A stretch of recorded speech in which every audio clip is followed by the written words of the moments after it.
যে তিনজনের মরদেহ এখানে ছিল সেই তিনজনের মরদেহ ইতিমধ্যে নিয়ে যাওয়া হয়েছে পুলিশি যে প্রক্রিয়া রয়েছে সেই পুলিশি প্রক্রিয়া শেষে, এবং পরবর্তীতে এই ঘটনায় ফায়ার সার্ভিসের সঙ্গে আমরা কথা বলেছি। ফায়ার সার্ভিস বলেছে যে তারা সকালে, অর্থাৎ সকাল 8টার কিছুক্ষণ আগে তারা খবর পায় যে উত্তরার 11 নম্বর সেক্টরের 18 নম্বর রোডের একটি আবাসিক ভবনে আগুন লাগে, এবং তারা কিন্তু 8 মিনিটের মাথাতেই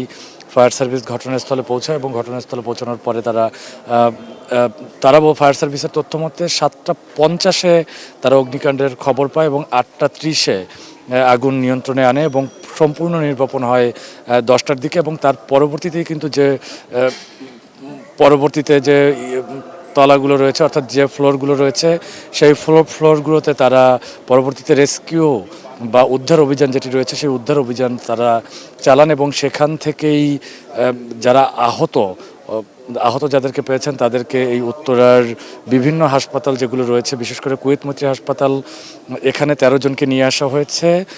এবং বাকি অন্যান্য আরও বেশ কয়েকজনকেও এর আশেপাশের বিভিন্ন হাসপাতালে নিয়ে যাওয়া হয়েছে বলেই কিন্তু আমরা জানতে পেরেছি। এবং একই সঙ্গে এই ঘটনায় মোট 6 জনের মৃত্যুর সংবাদ আমরা পাচ্ছি। সেক্ষেত্রে একই পরিবারের 3 জন, অর্থাৎ ফজলে রাব্বি রিজভী, তার স্ত্রী এবং তার 1.5 থেকে 2 বছরের এক বাচ্চা, তারা মারা গেছেন, এবং আরেক পরিবারের 2 জন,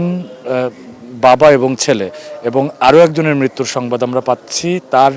সম্পর্কে এখন পর্যন্ত বিস্তারিত কোনো তথ্য কিন্তু আমরা পাইনি। তবে এখানে যারা আসছেন তারা কেউই প্রত্যক্ষদর্শী ছিলেন না। তারা বলছেন যে তারা সবাই শুনেছেন যে ভবনটির দোতলায় গ্যাস সিলিন্ডার বিস্ফোরণের মাধ্যমে আগুনের সূত্রপাত হয়, এবং যেহেতু একদম সকালবেলা ছিল সেক্ষেত্রে সবাই কিন্তু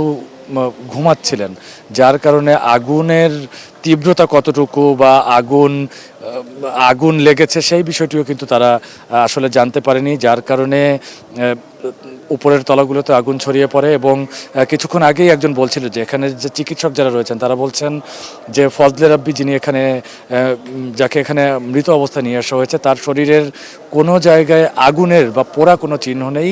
সম্ভবত শ্বাস বন্ধ হয়ে, অর্থাৎ বিষাক্ত যে ধোঁয়া রয়েছে সেই বিষাক্ত